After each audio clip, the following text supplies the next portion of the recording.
Hellisaftur. And I just spoke to the ranger, and all the tents that you can see here is preparation for the solar eclipse. And they're expecting thousands and thousands of people. Yeah, in this area. This is where the solar eclipse festivities. There's apparently going to be a concert here, and look at the tents here. Yeah, this is epic.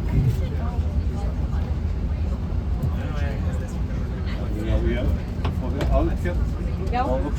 Já. Svo hérna átti að koma í eftirlit til læknis. Já. Þegar ég átti að skamma. Já. Þegar ég kom, þá sá ég manneskja fyrir hann, held ekki bíl. Já.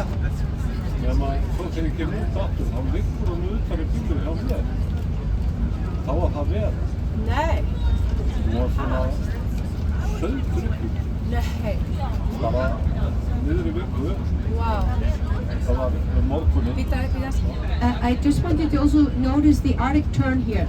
So they have nests here. This is a really unbelievable to come here. It's kind of interesting they built these tents here because this is in the area of the Arctic tern. It's one of the most famous spots. The Arctic tern is one of the most amazing aviators in the world. I call it the ballerina of the sky or the missile of the sky because they are really aggressive. I adore this bird. They arrive here in spring and they are kind of come here, and then you survive the winter, and then they are going to disappear in August, and then they say goodbye. And they are just such an elegant, beautiful birds. And they come here year after year after year. They don't care if we build roads here, and it's going to be interesting to see how it's going to go for the Arctic tern with the festivities that are coming up. Já, hvað segir þú? Var hún bara dauð að drukki? Dauð að drukki. Já. Ég fór að tala við hana. Já. Ég sagði, ég átta mér alveg hvað þú ert, sagði. Og ég ekki fara með þig heim. Já. Jú, það varð úr að ég keyri hér heim. Því ég sagði jafnvægt við hana, með það. Ég sagði, þetta er rosalega illa að fara illa í kóladói. Já. Vá, var einhver parki eða eitthvað? Nei. Hún var bara, hún túramannskja bara eins og afina var. If you look here on your right, you can see a very famous church here, Ingjaldsholmskirkja. You can see it in the distance. Apparently, it's famous for eye tests in parts of Asia. And I'm not kidding you, that people just, like some people just love this church. And I was like, really? In the eye tests? And people are coming to me and say, hey, Anna, have you heard about this church? And this church looks almost identical to the church if you've done the South Coast.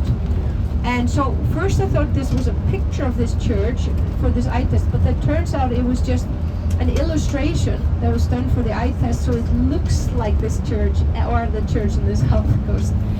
But either way, this church is the oldest stone church in Iceland and was consecrated in 1909.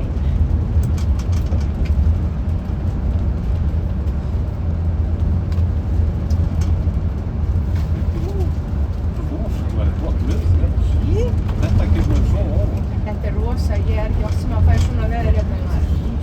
Hvort að vindurinn hefur snúið til meira til austan. Já. Það getur verið. Já. And we are now driving by another village called Rif. These two places are almost next to each other. And the main industry here has been fishing. And in most of these towns and villages here, fishing was sort of the main industry here. Of course, farming is really big as well. But me and the driver Elva were just talking about tourism has been growing so much here on Snowy Mountain Peninsula. Just in the past 10 years, even less. I've seen massive changes, so that's why we're kind of having trouble with the parking. And yeah, so tourism is definitely becoming more and more important. When we were under Denmark, they had a monopoly here over the trade, and so there were lots of areas here dominated by the Danish king, and so we did not have a say in our own matters regarding commerce. And yeah, so this is a, and you're going to see some beautiful waterfalls here, Svöðufoss, Klukkufoss here on your right, and we're still enjoying the magnificent glacier. This is such a beautiful afternoon.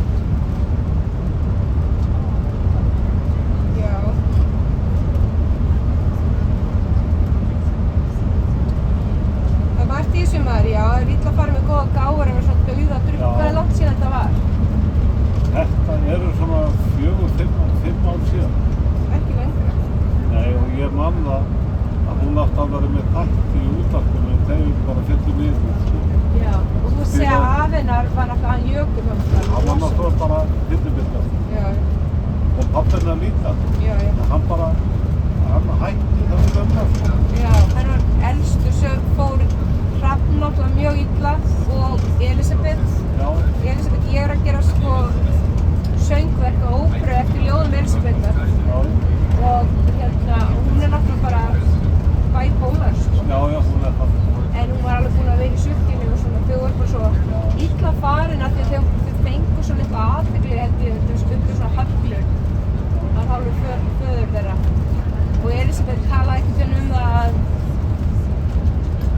að hún hafði eitthvað hitt einhverja konu þegar hún var ung stelpa, táningur.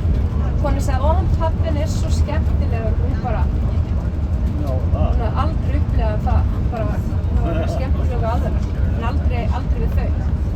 Þau voru einhvern veginn bara komin að flækjast fyrir honum. Það voru skemmtilegu þættirnir sem Jökull var með í gamla daga. Já. Ég er svona allur í sagnfræðinni sko. Já. Já, Illu er náttúrulega líka algjör séni, sko. Ef ég er að leita einhver efni, þá var það eitthvað sem hefur skeið á þessu. Já. Og helst svona fyrir 1900. Já, þetta er alveg marglaga saga, hérna. The visibility is so extraordinary. We can actually see Westfjords here on your left. That's another beautiful gem. If you guys are coming back. And we are driving by a mountain here called Ennisfjall, which Enni means just forehead, and you can see why they picked that name. And there have been several changes made on the road. The road used to be more or less, it's an area, there was an old road going through here, a little bit higher up, and now this is, they moved the road and built this kind of protective wall, because there can be extremely powerful waves here. So there can sometimes be massive erosion here, and so therefore it's important to maintain these very, very special walls.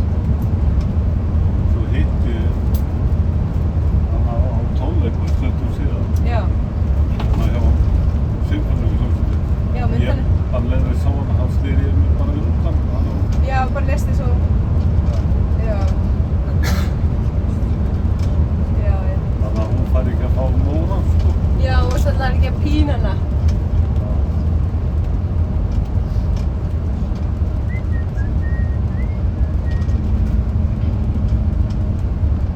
Það er nú alveg óvíst að hún var að muna nokkuð af þessu. Já.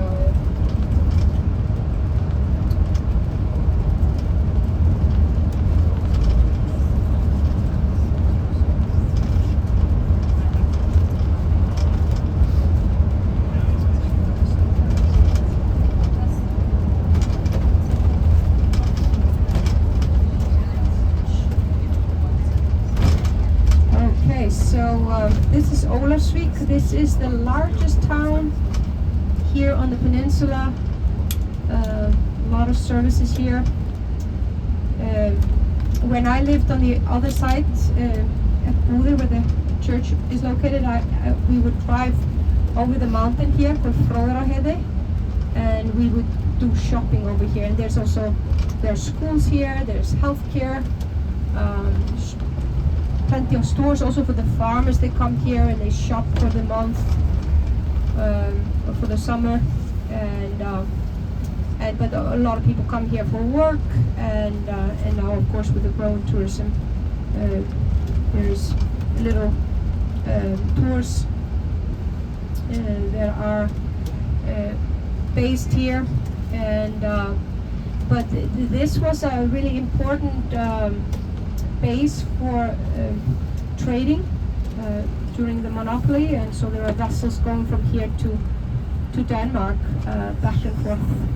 And here's a very famous building on your right, Pakhuset. It is also typical Danish design, this kind of black colored, like the church that we saw earlier. That's a Danish design, and that's why I was kind of talking about why we have these Danish influences. It was just simply we were under Denmark for a very, very long time. So very peaceful, lovely town here, Ólafsvík.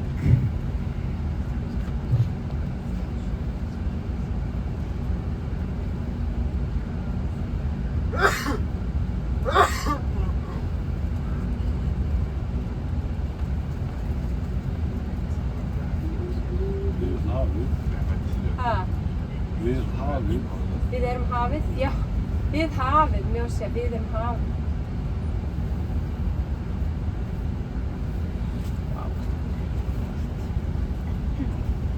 En það sem fylgir með ríki í Stykkishólmi, það byggingarvöruverslun og ríki. Hvað segir það er? Það byggingarvöruverslun og ríki. Já.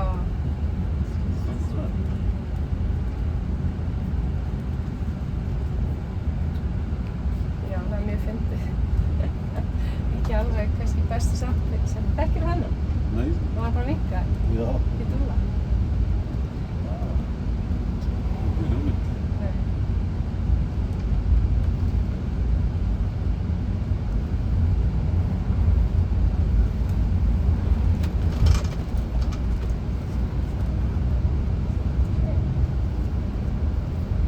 Hvernig líður tímanum? Erum við alveg eftir lagi málum?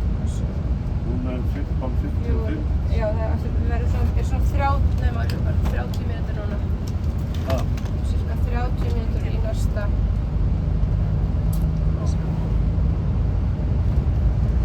Já.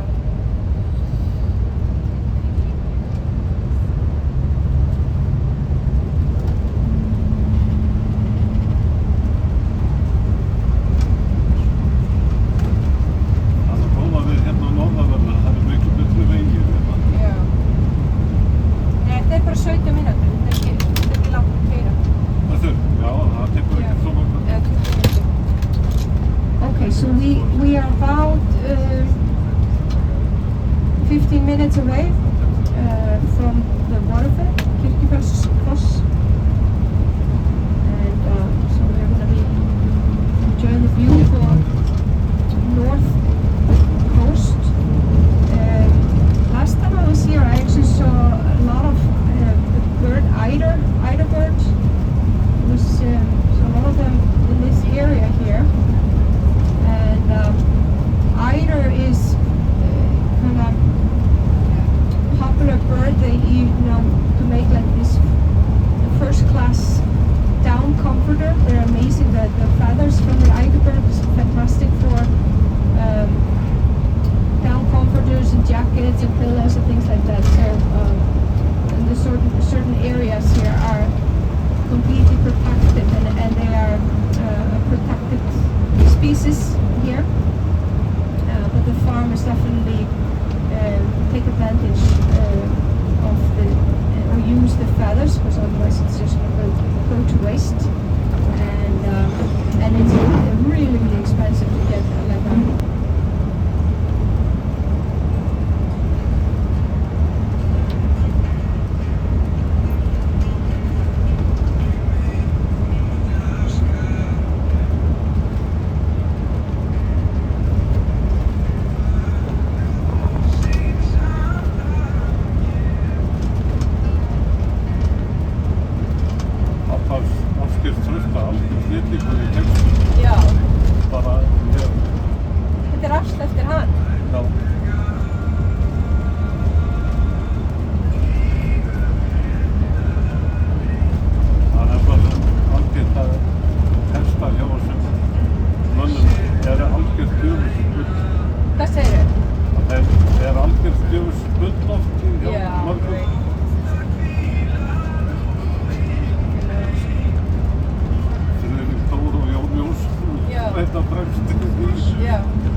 bæði, íslensku og ennsku. Já. Ég kann nú meira með þetta íslensku texta. Já, ég veit það alltaf. En maður skilur alveg þeir fá miklu meiri hlustun og hitt, sko. Þeir eru að reyna að lifa af. En við kemdum til sögu. Nú, hvað? Ég alltaf Stoppa og kaupa. sögu. En það bara svo lítið land og enga byggingar. Já.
Here in Iceland, you see the villages, the little towns here, they look all pretty healthy and happy.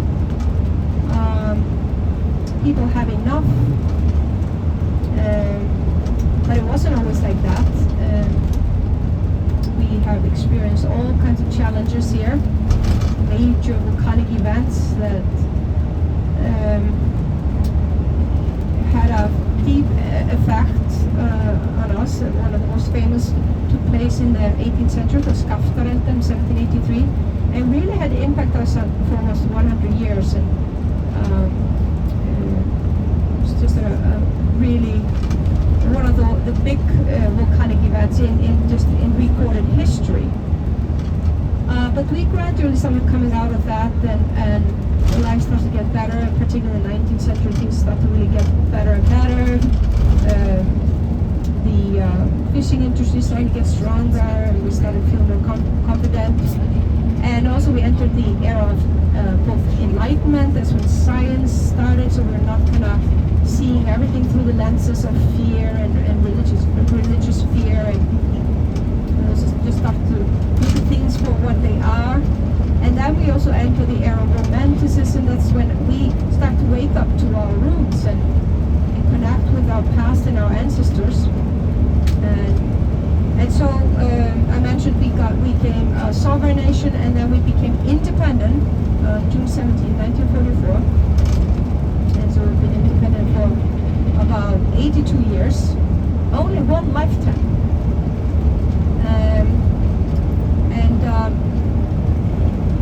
Just the way that came about is absolutely kind of bizarre thing.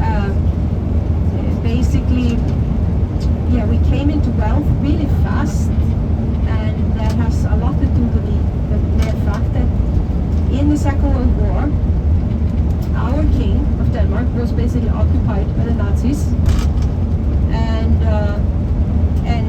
Britain and the US were very concerned about that. We're talking about Churchill and Roosevelt, President Roosevelt, and we were just a nation without an army and wanted to stay neutral. And also at this point, you know, even as a sovereign nation, we did have the rights to cut the ties with Denmark, but it was definitely not the right time for us. We had suffered deeply in the Great Depression. There was massive unemployment. But what happened on May 10th, 1940, we are basically invaded by the British Army. And you could call it like a friendly invasion. They were not here to take over a Danish dependency, colony, or Iceland, but they just wanted to handle the defenses for us. And when they brought their armies here, they also, you know, they needed housing for their soldiers. They needed better roads. They were not really impressed by our roads, so there was zero airport at the time. And the Brits, they built the first airport here. It's still currently being used as a domestic airport.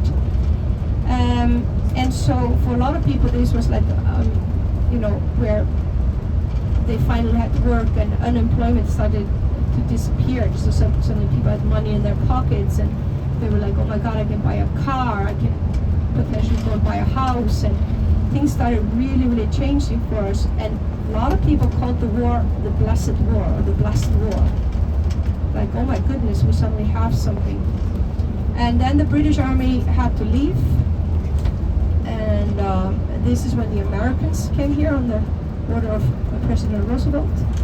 And they were not too impressed by the domestic airport and are the ones who scouted for where now is the international airport. So it was basically the Americans that had the first airport built.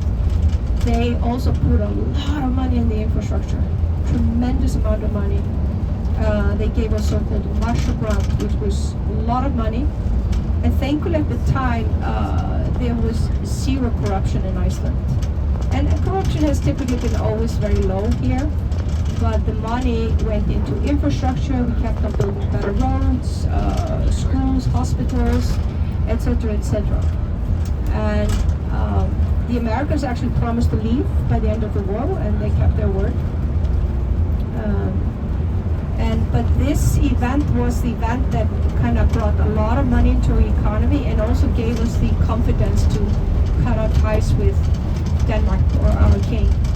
And so we had the election actually to make sure that people really want to abandon their king. And 97% of the Icelandic people wanted out. And that is really how, I give you a super quick version on how we gained our independence. But this is really, in all honesty, the reason why we are the nation that we are. Uh-oh, there's a sheep approaching. Or maybe not. You gotta be always ready, like if you are renting a car, the sheep is in control.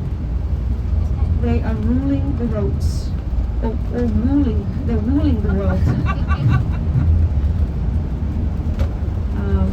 Bless them. Blessed be the sheep, because we could never ever have survived here without the sheep. The wool, the sweaters, the socks, the clothing, the woven material, never ever, and then of course the meat.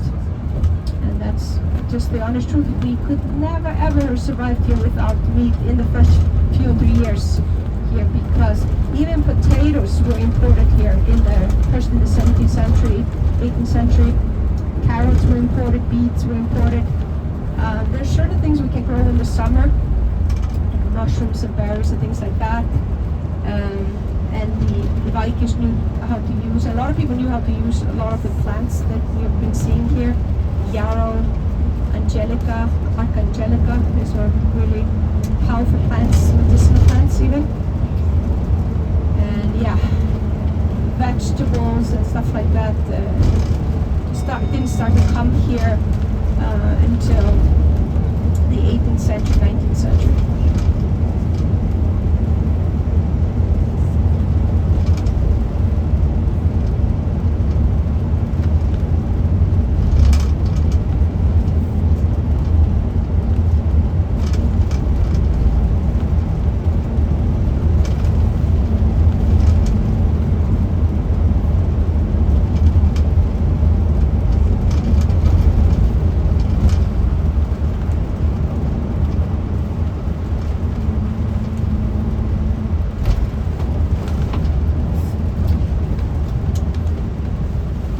Game of Thrones fans, wake up, wake up.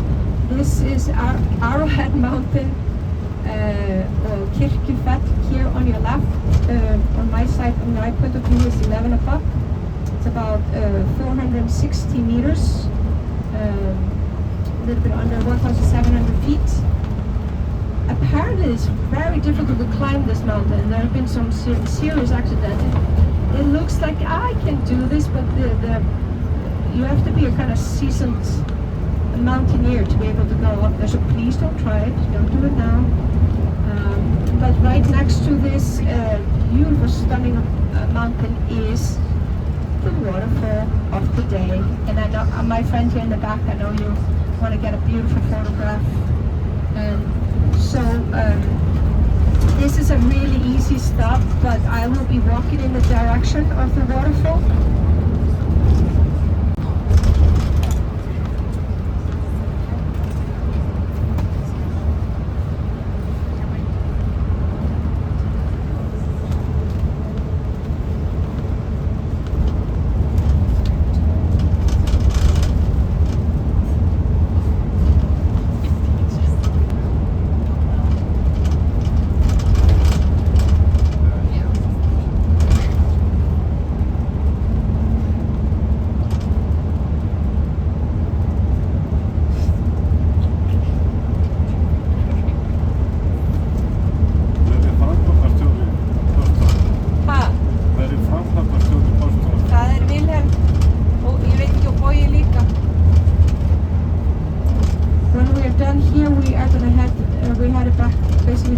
City, we will do a restroom stop in Borgarnes, and then from Borgarnes we of course going